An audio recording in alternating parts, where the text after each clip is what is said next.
अर्चना kitchen में रोटी बना रही है और उसकी चारों बेटियां किचन में लगे डाइनिंग टेबल पर बैठकर खाना खा रही हैं। पता नहीं क्या होगा तुम चारों बहनों का। यहाँ तो मैं हूँ, पर ससुराल में कौन बनाएगा खाना। शर्म कर लो थोड़ी। माँ खाना बना रही है और तुम चारों खा रही हो। माँ तुम हमारी चिंता मत करो, हमारी शादी अमीर घर में होगी जहाँ नौकर चाकर होंगे, और हम ससुराल में भी आराम करेंगे, ना कि काम। मुझे 4 बेटी से कोई सुख नहीं मिलने वाला। मुझे अब एक संस्कारी और सुलझी बहू लानी होगी जो खाने के साथ घर भी संभाल ले। इतना सोच अर्चना रोटियां बनाकर अपने कमरे में जाती है और बैठकर फोन पर अपनी बहन से दीपक के रिश्ते की बात करती है। और कुछ दिनों में निशा और दीपक की शादी हो जाती है और आज शादी के बाद निशा की पहली रसोई होती है। बहू, अब तुम इस घर की बहू हो। ये घर और रसोई की जिम्मेदारी अब तुम्हें ही संभालनी है, तो आज जो दिल करे बना लेना। रसोई की जिम्मेदारी देकर शांति वहां से चली जाती है और निशा फ्रिज खोलकर देखती है। अरे वाह, फ्रिज में पनीर है, चाप है, आज यही बनाती हूँ। और मूंग के साथ चना की दाल भी रखी है, लौकी है और तेल भी है। आज बढ़िया खाना बनाऊंगी। मेरे मायके में तो कभी इतना सब कुछ एक साथ नहीं हुआ, पर आज सब सामान मेरे पास है, तो आज अच्छा खाना बनाऊंगी।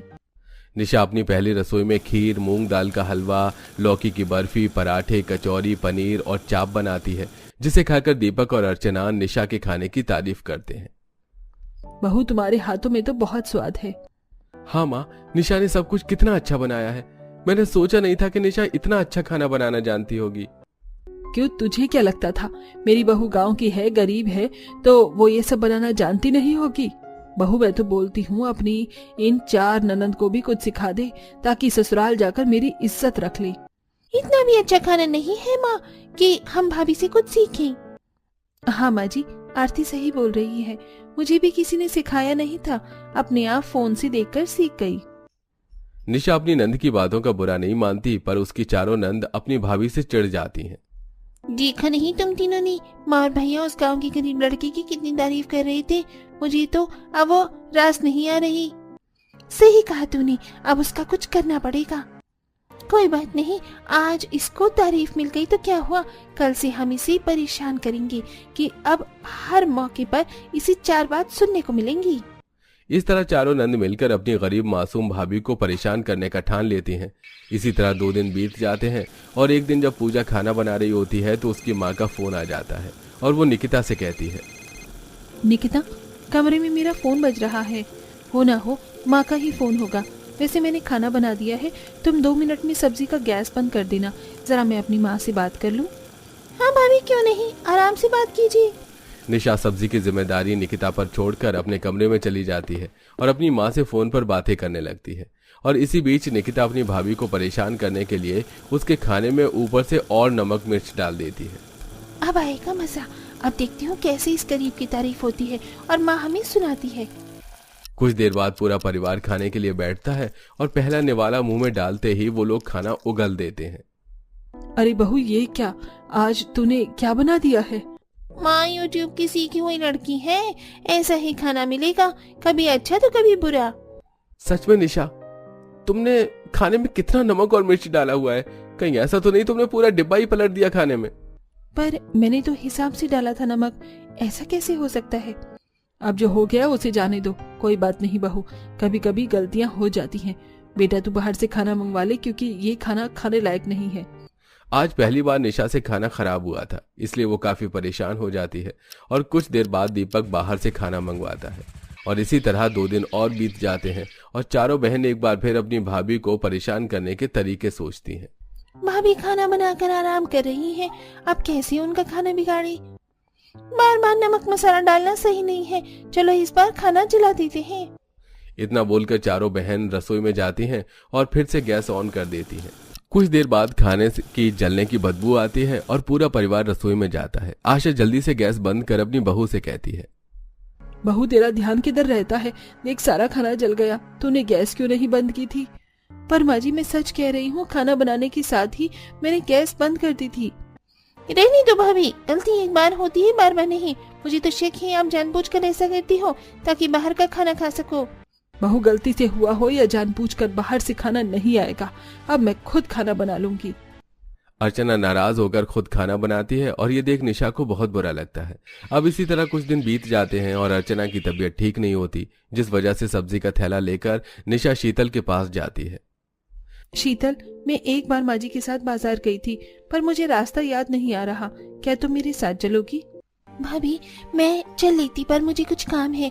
मैं भी अपनी तीनों बहनों के साथ बाहर जा रही हूँ, पर आप चिंता मत करो, मैं आपको रास्ता बता देती हूँ। गली से बाहर निकलते ही राइट मुड़ जाना और जो भी पहला मोड़ दिखे उस रोड पर सीधी चली जाना, बाजार दिख जाएगा। निशा शीतल की बात मानकर सब्जी लेने के लिए बाहर जाती है, पर गलत रास्ते पर जाने की वजह से वो खो जाती है। पर उसी रास्ते पर उसकी एक पड़ोसन मिल जाती है। बहन, तुम क्या कर रही हो? मैं बाजार आई थी, पर मुझे बाजार नजर नहीं आ रही।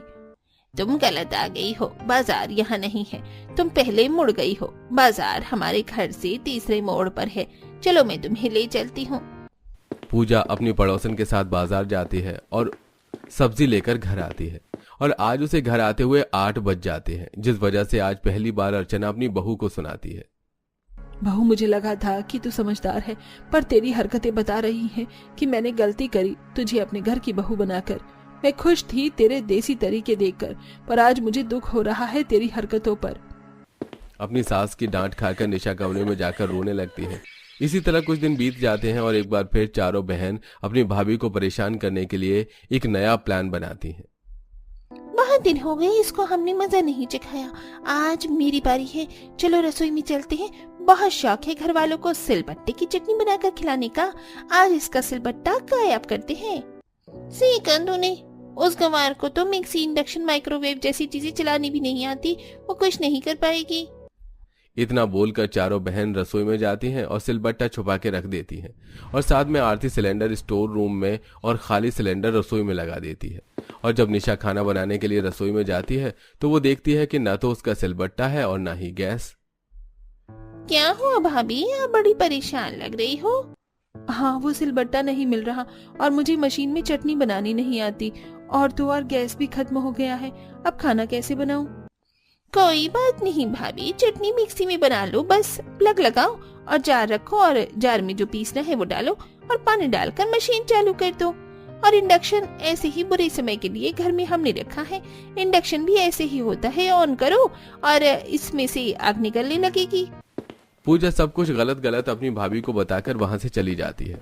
बेचारी भोली निशा प्लग ऑन करके मिक्सी जार में सामान डालकर पानी डालती है और मिक्सी ऑन करती है, पर पूजा ने ये नहीं बताया था कि मिक्सी जार का एक ढक्कन होता है जिसकी वजह से मिक्सी चली तो पर सारा आइटम उसका बाहर आ गया और पूरा किचन चटनी की छींटों से गंदा हो गया, जिसको वो जल्दी से साफ करती है। और फिर वो इंडक्शन चालू करती है और उसमें से आग नहीं निकलती, और वो जैसे इंडक्शन पर हाथ रखती है तो उसका हाथ जल जाता है।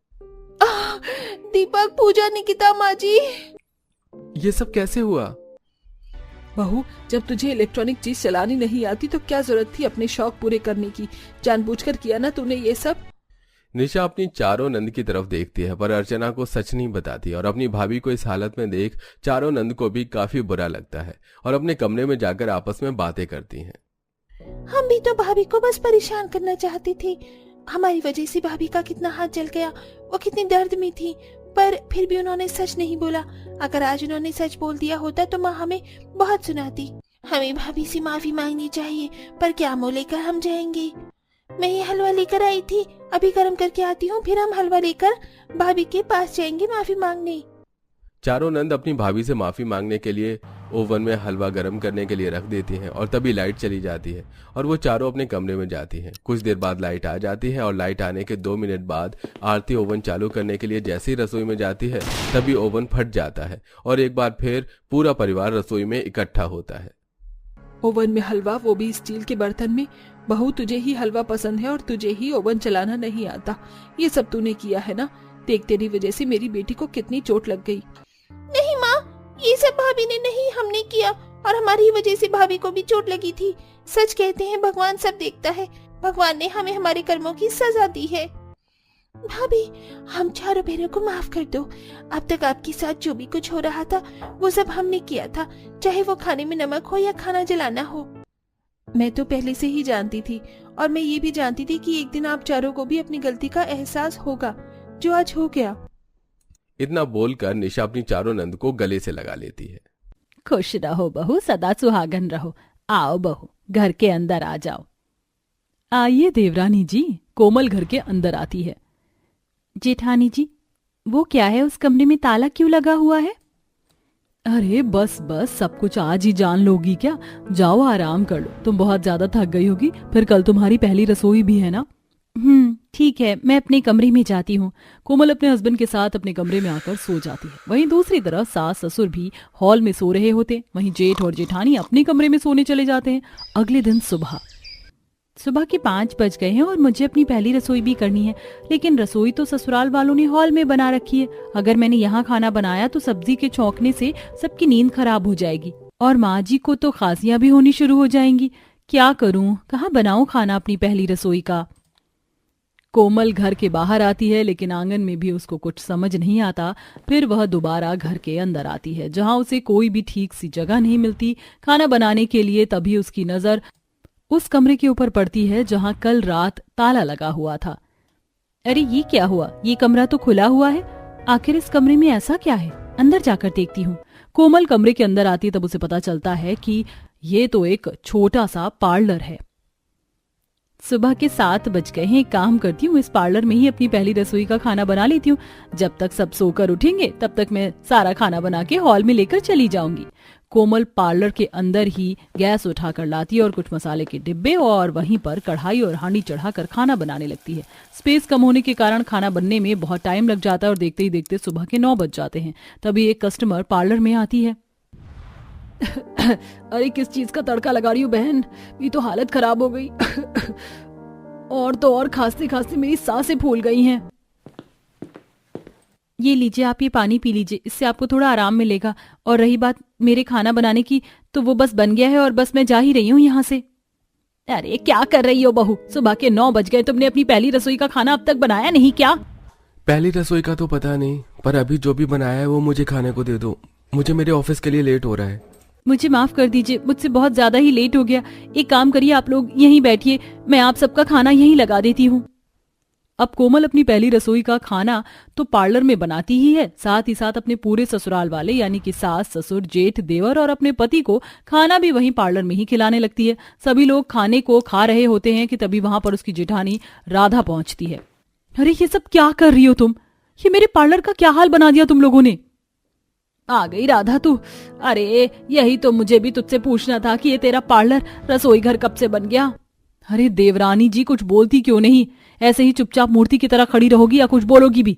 आज तुम्हारी पहली रसोई थी देवरानी जी, और आपको वह पहली रसोई का खाना हॉल में ही बनाना था, क्योंकि रसोई हम सबकी हॉल में ही है। तो तुमने किससे पूछकर अपनी पहली रसोई का खाना इस पार्लर में बनाया? माफ करिएगा जेठानी जी, लेकिन मैंने ये सब जानबूझकर नहीं किया। मैंने अपनी पहली रसोई का खाना इस पार्लर में इसलिए बनाया क्योंकि मैं ऐसा सोच रही थी कि अगर मैं हॉल में खाना बनाऊंगी तो माँ जी और पापा जी की नींद खराब हो जाएगी। मिर्ची के छौंके से उन्हें खांसी आनी शुरू हो जाएगी, इसलिए मैं यहाँ पार्लर में आकर अपनी पहली रसोई का खाना बनाने लगी। अरे कोई बात नहीं कोमल बहू, वैसे भी कल रात से ही मेरी सांस बहुत ज्यादा फूल रही है, इसलिए जब तक मेरी तबीयत थोड़ी ठीक नहीं हो जाती तब तक तो इस पार्लर में ही रसोई का खाना बना। अब जहाँ राधा को कोमल का पार्लर में खाना बनाना इरिटेट कर रहा था, वहीं दूसरी तरफ उसके सास सुमित्रा अपने सांस की प्रॉब्लम के कारण कोमल को पार्लर में ही खाना बनाने को बोलती है। अब कोमल तीनों टाइम का खाना पार्लर में ही बनाना शुरू कर देती है। तभी एक दिन दाल बन गई है, एक काम करती हूँ, सूखी लाल मिर्च और जीरे का तड़का लगा देती हूँ। बहुत खूबसूरत लग रही हो, चलो अब तुम्हारी खूबसूरती में 4 चांद लगाते हैं। तुम्हारे फेस पर अब ये डार्क मेहरून लिपस्टिक लगाते हैं, आप हिलना मत। ठीक है, नहीं हिलूंगी। अब जैसे ही कोमल कढ़ाई में सूखी लाल मिर्च का तड़का लगाती है कि वैसे ही पार्लर में बैठी ब्राइडल को जोरदार एक छींक आती है, और छींकने के कारण राधा जो लिपस्टिक ब्राइडल के होठों पर लगा रही थी वह पूरी लिपस्टिक उसके फेस पर इधर उधर लग जाती है। अरे यहाँ पर ये स्ट्रॉन्ग मिर्च का तड़का किसने लगाया इस पार्लर के अंदर? और तो और आप लोगों ने लास्ट मोमेंट पर मेरा पूरा ब्राइडल लुक भी खराब कर दिया। पूरे फेस पर ये लाल लिपस्टिक फैल चुकी है। अब मैं ब्राइडल कम और बंदरिया ज्यादा लग रही हूँ। तुम्हें बहुत ज्यादा हंसी आ रही है कोमल, एक काम करो, अगर तुम्हारा ये खाना बन चुका है तो अभी के अभी इसे उठाकर पार्लर से बाहर लेकर जाओ। अब कोमल सारा खाना उठाकर हॉल में ले आती है। वहीं राधा ब्राइडल का फिर से मेकअप करती है और एक सुंदर ब्राइडल बनाकर उसको भेजती है। अब ऐसे ही दिन गुजरते हैं, तभी एक दिन राधा की तबीयत बहुत ज्यादा खराब हो जाती है। क्या हुआ जेठानी जी, आज पार्लर में नहीं आई आप एक बार भी? वो कोमल, मेरी तबीयत थोड़ी ठीक नहीं लग रही, इसलिए मैं कुछ दिन पार्लर का काम नहीं कर पाऊंगी। तो क्या तुम पार्लर संभाल लोगी जब तक मेरी तबीयत ठीक नहीं है? और वैसे भी शादी से पहले तुम्हारी माँ ने मुझे बताया था कि तुमने पार्लर का कोर्स कर रखा है। हाँ, आप सही कह रही हैं, मुझे पार्लर का काम आता है और आप चिंता मत करिए, मैं पार्लर और रसोई दोनों ही संभाल लूंगी, आप आराम करिए। अब कोमल के ऊपर रसोई के साथ साथ पार्लर की जिम्मेदारी भी आ जाती है। तभी वह खुद से बातें करते हुए कहती है, यही सही वक्त है मैं अपनी गलतियों की माफी मांगने का। मेरी वजह से मेरी जेठानी जी का पार्लर का काम कई बार खराब हुआ है, देखना अब मैं अपनी मेहनत से सब कुछ ठीक कर दूंगी। अगले दिन कोमल पार्लर में खाना बना रही होती, तभी वहां पर एक कस्टमर आती है। वो जरा मुझे अपने फेस पर ब्लीच करवाना था। हाँ, आप बैठिए, मैं अभी ये रोटियां बेलकर आपके फेस पर ब्लीच कर देती हूँ। कुछ मिनट बाद, लाइए अब मैं आपकी ब्लीच कर दूं। कोमल ब्लीच करना शुरू ही करती है कि तभी हॉल में उसकी सास आवाज देते हुए कहती है, अरे बहू, अभी तक रोटियां नहीं बनी क्या? मुझे दवाई भी खानी है। जी माँ जी, अभी लेकर आई। अरे अरे, ये क्या कर रही हो? मेरा ब्लीच आधे पर छोड़कर जाओगी क्या? बस 2 मिनट रुकिए, मैं अभी अपनी सास को खाना देकर आती हूँ। अब कोमल अपनी सास को खाना देकर आती है और कुछ देर बाद दोबारा से उसके फेस पर ब्लीच करने लगती है कि तभी वहां पर उसके जेठ जेठानी पति वहां आ जाते हैं। अरे हम लोगों को भी भूख लग रही है भाई, बहुत तेज, हमें भी कुछ खाने को दे दो। आप लोग यहीं पार्लर में बैठिए, मैं अभी आप लोगों को भी खाना दे देती हूँ। अब कोमल फिर से कस्टमर को छोड़कर अपने ससुराल वालों को खाना खिलाने लगती है। अब पार्लर में ही रसोई होने के कारण आए दिन कोमल के साथ यही होता। वो जब भी पार्लर में खाना बनाती तो कोई ना कोई कस्टमर आ जाता, और जब भी वह कस्टमर का काम करने पर जाती तो घर वाले कोई ना कोई काम बोल देते। लेकिन कोमल ने ठान लिया था कि वह हार नहीं मानेगी। तभी एक रोज, आप बहुत अच्छा फेशियल करती हैं, लगता है आपने बहुत ही अच्छी जगह से पार्लर का कोर्स किया है। अगर आपके पास टाइम है तो मेरी 3 लड़कियां हैं, क्या आप उन्हें पार्लर सिखा देंगी? हाँ जी, मैं सिखा दिया करूंगी। अगले दिन 4 से 5 लड़कियां कोमल के पास पार्लर सीखने आती हैं। ये देखिए, इस डायरेक्शन में हमें अपने हाथों को फेशियल करने के टाइम पर घुमाना होता है। अब कोमल के पास 3 से 4, 4 से 5 और 5 से 7 लड़कियां पार्लर सीखने आना शुरू कर देती हैं। और कोमल पार्लर सिखाने के साथ साथ वह कस्टमर को भी हैंडल करती थी और देखते ही देखते उसकी आमदनी 2 से 4 गुना बढ़ गई थी। ये देखिए माँ जी और जेठानी जी, मैंने इस पार्लर से कितने सारे पैसे कमा लिए हैं और दिन पर दिन तो पार्लर के स्टूडेंट भी बढ़ते जा रहे हैं और लोगों को मेरा मेकअप, फेशियल, ब्लीच, आईब्रो सब पसंद आता है। मेरे कस्टमर भी बढ़ रहे हैं। अब मैं इन पैसों से एक छोटा सा अलग रसोई बना लूंगी और पार्लर की जगह खाली कर दूंगी ताकि मैं अच्छे से वहां पर पार्लर का काम कर सकूं। कोमल, मुझे बहुत खुशी हुई कि तुमने इतनी मेहनत करी और देखो तुम्हारी मेहनत रंग भी ले आई और अब मेरी भी तबीयत ठीक हो गई है। आज से मैं अभी पार्लर में तुम्हारी मदद करवा दिया करूंगी। जहां तुम स्टूडेंट को पार्लर सिखाओगी वहीं मैं कस्टमर हैंडल कर लिया करूंगी। अब कोमल अपने उन पैसों से एक छोटी सी रसोई भी बना लेती है और पार्लर और रसोई दोनों को अलग कर लेती है। इसके बाद से पार्लर का काम बहुत ही जोरों शोरों से चलने लगता है और इसके बाद उनकी आर्थिक स्थिति पूरी तरह से ठीक हो जाती है। इसके बाद कोमल को खुद का एक सेपरेट किचन मिल जाता है और वह खुशी खुशी अपनी जेठानी के साथ पार्लर का भी काम संभालने लगती है।